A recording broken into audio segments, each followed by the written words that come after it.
قرض کی ادائیگی میں تاخیر کرنے کا کیا حکم ہے؟ سب سے پہلی بات تو انسان کوشش کرے کہ قرض نہ لے۔ دیکھیے، زندگی کا کوئی بھروسہ نہیں۔ اگر قرض ادا نہ کیا اور آپ کا انتقال ہو گیا، اور مشہور حدیث پاک، اس میں کسی کو کوئی جو ہے وہ انکار نہیں کہ سید دو عالم صلی اللہ تعالی علیہ وسلم ایک شخص کا نماز جنازہ پڑھانے کے لیے تشریف لائے، تو کسی نے کہا کہ اس پر قرض ہے، تو آقا کریم علیہ السلام رحمت للعالمین آپ پیچھے ہٹ گئے۔ سیدنا صدیق اکبر رضی اللہ تعالیٰ نے عرض کی، یا رسول اللہ، میں اس کا قرض ادا کر دوں گا۔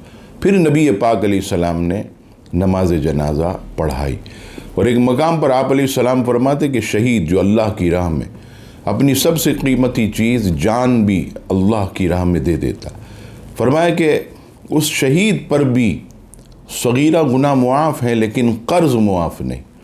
تو قرض جو ہے وہ جلد ادا کر دیا جائے، اور یہ ایک بہت بڑا وبال ہے۔ انسان کوشش کرے۔ ہمارے یہاں معاشرے کے اندر آپ دیکھیے کہ لوگ جب قرض لیتے ہیں کسی سے، تو ابھی تو پیسے لیے اور اندر ہی معاذ اللہ یہ نیت ہوتی ہے اب دینے کس نے۔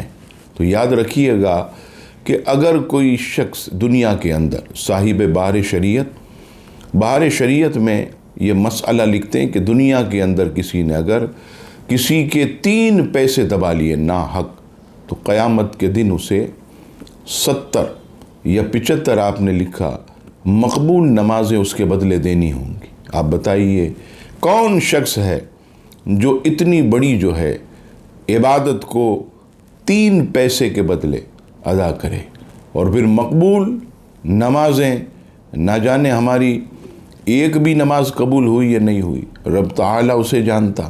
تو کوشش کریں کہ قرض کی ادائیگی میں بالکل تاخیر نہ کریں، زبان کے پکے رہیں، تھوڑا تھوڑا کر کے فوراً ادا کریں۔ اور یہاں پر ایک مجدہ بھی، حضور علیہ السلام فرماتے ہیں کہ اگر کوئی شخص قرض لے مجبوری کی وجہ سے اور پھر اچھی نیت رکھے کہ میں نے اسے ادا کرنا، تو رب کریم اس قرض کی ادائیگی میں بندے کی مدد فرماتا ہے۔ اور آپ دیکھیے جن کی نیتیں اچھی ہوتی ہیں وہ لاکھوں روپے کا قرض اتار دیتے، اور جن کی نیت خراب ہوتی وہ ہزاروں روپے کا قرض بھی نہیں اتارتے، بلکہ قرض پہ قرض چڑھاتے رہتے ہیں۔ لہٰذا اس چیز کا خاص جو ہے وہ خیال رکھا جائے۔